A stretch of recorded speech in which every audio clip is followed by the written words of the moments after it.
জাতীয় নাগরিক পার্টি বা এনসিপির গণ অভ্যুত্থান পরবর্তী একটি রাজনৈতিক দল এবং খুব স্বাভাবিকভাবেই গণ অভ্যুত্থানের যে প্রেক্ষাপট সেই প্রেক্ষাপট থেকেই রাজনৈতিক দল হিসেবে আমরা আত্মপ্রকাশ করেছি এবং সামনে নির্বাচনে আমরা অংশগ্রহণ করতে যাচ্ছি। ফলে আমরা একটা কথা বলি যে গণ অভ্যুত্থানের আকাঙ্ক্ষা বাস্তবায়ন আমাদের প্রধানতম লক্ষ্য। এখন গণ অভ্যুত্থানের আকাঙ্ক্ষা নিয়ে অনেক ধরনের বিতর্ক এবং ডিভিশন আছে, এক একজন এক একভাবে ব্যাখ্যা করেছে। কিন্তু আমরা আমাদের কাছে যেটা আমরা বুঝি যে গণ অভ্যুত্থানের এবং গণ অভ্যুত্থানের সময়ে আমরা যে বক্তব্যগুলো দিয়েছি, মানুষের যে আকাঙ্ক্ষাগুলো আমরা বুঝতে পেরেছিলাম, যেটা আমরা ৩রা আগস্ট আমরা বলেছিলাম যে ফ্যাসিবাদী ব্যবস্থার বিলোপ এবং নতুন রাজনৈতিক বন্দোবস্ত। ফলে দল হিসেবেও আমাদের ঘোষিত মূল কর্মসূচি হচ্ছে এটা, যে ফ্যাসিবাদী একটা ব্যবস্থার মধ্য দিয়ে বাংলাদেশ বিগত ১৬ বছর গিয়েছে, সেটা সম্পূর্ণরূপে বিলোপ করে আমরা একটা নতুন গণতান্ত্রিক ব্যবস্থা প্রতিষ্ঠা করা, অর্থাৎ একটা নতুন সামাজিক রাজনৈতিক চুক্তির কথাই আমরা বলেছিলাম গণ অভ্যুত্থানের মধ্য দিয়ে। RICL TMX, যুগের পর যুগ স্থাপনা থাকে মজবুত। গণ অভ্যুত্থানের মাধ্যমে শুধুমাত্র একটা দলের পতন বা শুধু কোনো ব্যক্তির পতন এটা আমরা মনে করি নাই। আমরা মনে করেছি যে আমাদের জীবনের পরিবর্তন, পুরো রাষ্ট্র কাঠামোর পরিবর্তন আমার মধ্যে দিয়ে আমাদেরকে যেতে হবে। ফলে গণ অভ্যুত্থানের আকাঙ্ক্ষা বলতে আমরা প্রধানত ৩টা জায়গা বুঝাই।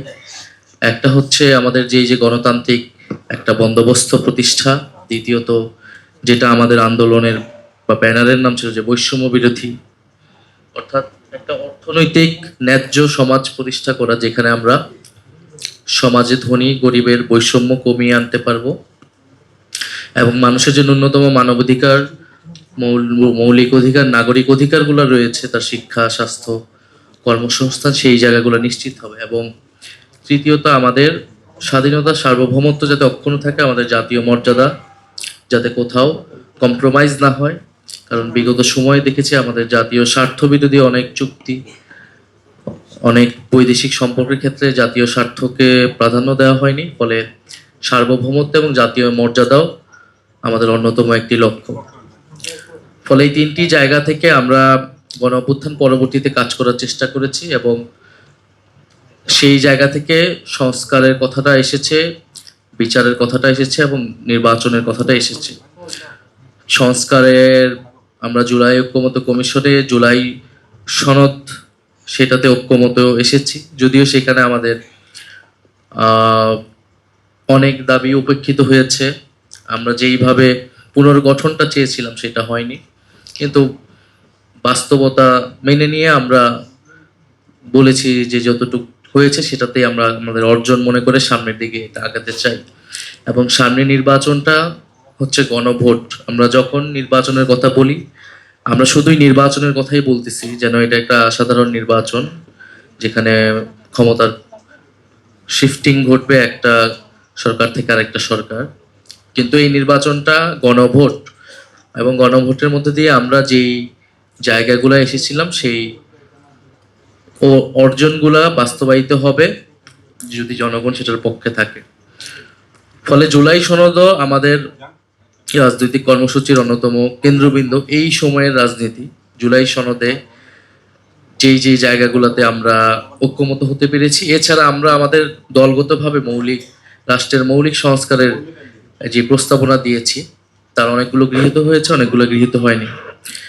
সার্বিকভাবে আমরা চাই যে আগামী নির্বাচনে আমরা গণভোটের পক্ষে, হ্যাঁ পক্ষে থাকবো এবং যদি জনগণ আমাদেরকে নির্বাচিত করে, আমরা যদি দায়িত্ব পাই, তাহলে এই যে কমিটমেন্ট, আমাদেরকে কমিটমেন্টটা রক্ষা করতে হবে। কারণ গণ অভ্যুত্থান একটা কমিটমেন্টের মধ্য দিয়ে হয়েছে এবং গণ অভ্যুত্থান পরেও আমরা একটা কমিটমেন্টের মধ্যে দিয়ে গিয়েছি। কিন্তু বাংলাদেশের আমরা জানি রাজনীতির ইতিহাস হচ্ছে প্রতিশ্রুতি ভাঙার ইতিহাস।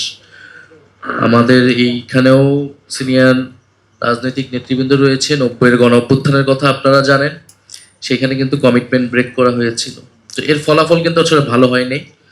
আমরা পার্লামেন্টারি ডেমোক্রেসিতে গিয়েছি, কিন্তু সেটা আবার একটা ফ্যাসিবাদী সরকারের দিকে গিয়েছে। ফলে প্রতিশ্রুতি অতীতে যে রাজনৈতিক দলগুলো ভঙ্গ করেছে, এবং শুধু যে 16 বছর বা আওয়ামী লীগের উপর দায় চাপাতে আমরা পারবো না। আমাদের এর আগের রাজনৈতিক দলগুলো যারা ক্ষমতায় ছিল, যারা বিরোধী রাজনীতি করেছে, তাদের সবাইকে দায় নিতে হবে, এবং সেই দায় নেওয়ার মাধ্যমে ভবিষ্যতে আমরা আসলে এই ভুলগুলো করব না, প্রতিশ্রুতি রক্ষা করব। আমাদের মনে হয়েছে এই জায়গাটাই জনগণ দেখতে চায়। ফলে গণ অভ্যুত্থান এবং তার পরবর্তী সময় যে প্রতিশ্রুতি আমরা ঐক্যমত্য কমিশনে, সংস্কার কমিশনে রেখেছি, সেটা বাস্তবায়ন করা নির্বাচন পরবর্তী সময়ে আমাদের সেটা প্রধান কর্তব্য আমি মনে করি।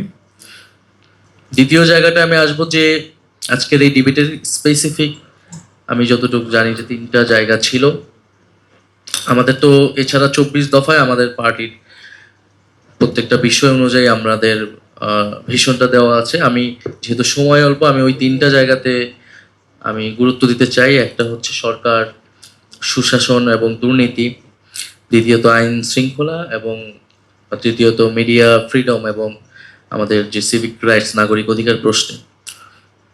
সরকার ও দুর্নীতি নিয়ে আমরা অনেক কথা বলি যে দুর্নীতি বিরোধিতা করতে হবে, কিন্তু কিভাবে করতে হবে।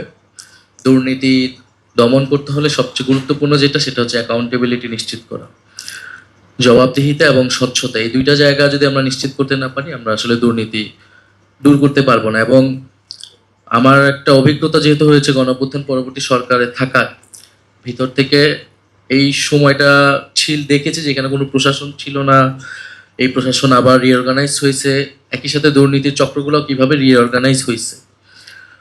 ফলে এবং এই দুর্নীতি কেবলমাত্র আমরা দুদক দিয়েও কমাতে পারবো না। এটা রাষ্ট্রের সব জায়গায়, আপনার বিচার বিভাগ, পুলিশ, ব্যুরোক্রেসি, সব জায়গায় যদি আমরা এই প্রতিষ্ঠানগুলোকে প্রতিষ্ঠান হিসেবে কাজ করতে দিতে পারি এবং অ্যাকাউন্টেবিলিটি, জবাবদিহিতা নিশ্চিত হয়, সেটা তাহলেই দুর্নীতি কমানো সম্ভব। এবং আমরা মনে করি যে ট্রান্সপারেন্সি দরকার গভর্নমেন্টের, এবং মানুষের কাছে তথ্য প্রাপ্তিটা দরকার। আমরা যখন সরকারের বিভিন্ন প্রকল্প নিচ্ছি, বাজেট হচ্ছে জাতীয় এবং স্থানীয় পর্যায়ে, এই তথ্যগুলা জনগণের কাছে উন্মুক্ত করতে হবে আরো ব্যাপকভাবে। সেজন্য আমরা মনে করি যে একটা কর্মসূচি আমাদের নিতে হবে সরকারের জায়গা থেকে, সেটা হচ্ছে হিসাব দাও। জনগণের জায়গা থেকে জনগণ সরকারের প্রত্যেকটা প্রকল্পে, যে কোনো একটা ছোট রাস্তা হলেও এটা স্থানীয় লেভেল থেকে ন্যাশনাল লেভেল পর্যন্ত এই হিসাব দাও কর্মসূচির আওতায় সরকারের সকল প্রকল্পকে নিয়ে আসতে হবে। একটা এলাকায় যদি একটা রাস্তাও হয়, সেই রাস্তায় কত খরচ কোন খাতে হচ্ছে এটা ডিটেইল হবে, এবং সেই অনুযায়ী কিন্তু সেখানে অনিয়ম হয়েছে কিনা, বিভিন্ন প্রকল্প নেওয়া হয়েছে যেখানে 10টা কম্পিউটারের টাকা, আমার যেটা 10 লাখ টাকা আমি করতে পারি, সেটার জন্য 70 লাখ টাকা বাজেট করা হয়। ফলে এই যে প্রত্যেকটা খাতে কি পরিমাণ অর্থ যাচ্ছে, এইখানেই দুর্নীতির উৎসটা থাকে। ফলে আমরা মনে করি যে এই হিসাব দাও কর্মসূচির অধীনে যাতে জনগণের একটা সুযোগ থাকে যে তারা তথ্যটা পাবে এবং সেই অনুযায়ী অ্যাকাউন্টেবিলিটি করতে হবে, নিশ্চিত আপনার 9 মিনিট হয়েছে, আপনি আর 1 মিনিটে শেষ করুন। এবং দুদককে আমরা চেয়েছিলাম যে সাংবিধানিক প্রতিষ্ঠান আকারে এবং নিরপেক্ষ জায়গা থেকে নিয়োগটা করতে, সেটা আমরা ঐক্যমত কমিশনে আনফরচুনেটলি আমরা সেই জায়গায় ঐক্যমত হতে পারিনি। আইন শৃঙ্খলার জায়গায় আমাদের পুলিশ কমিশন যেটা হয়েছে সেটা বাস্তবায়ন করতে হবে, এবং 1861 সালের যেই পুলিশ আইন, সেটাকে গোড়া থেকে শুরু করতে হবে, সেই কলোনিয়াল টাইম থেকে, পুলিশ থেকে। এবং মিডিয়া ফ্রিডমের ব্যাপারে আমরা বলবো যে মিডিয়ার ফ্রিডম যেমন নিশ্চিত করতে হবে, অ্যাকাউন্টেবিলিটিও নিশ্চিত করতে হবে। বিশেষত বিগত 15-16 বছরের ফ্যাসিবাদী আমলের যে মিডিয়ার রোল, সেইটা নিয়ে আমাদের আরও বিস্তর পর্যালোচনা লাগবে। এবং সর্বোপরি সিভিক রাইটসের প্রশ্নে আমাদের এই মুহূর্তে যে সংকট, যে একটা সামাজিক ফ্যাসিবাদের উত্থান আমরা দেখতে পাচ্ছি, সেটার জন্য আমাদের একটা তো রাষ্ট্রের জায়গা থেকে, সরকারের জায়গা থেকে কাজ, দ্বিতীয়ত হচ্ছে আমাদের নতুন সিভিল সোসাইটি লাগবে, নাগরিক সমাজ লাগবে, পলিটিক্যাল কমিউনিটি লাগবে, যেখানে রেসপন্সিবল সিটিজেন গ্রো করবে, যারা আমাদের এই নাগরিক অধিকারের প্রশ্নে কথা বলবে।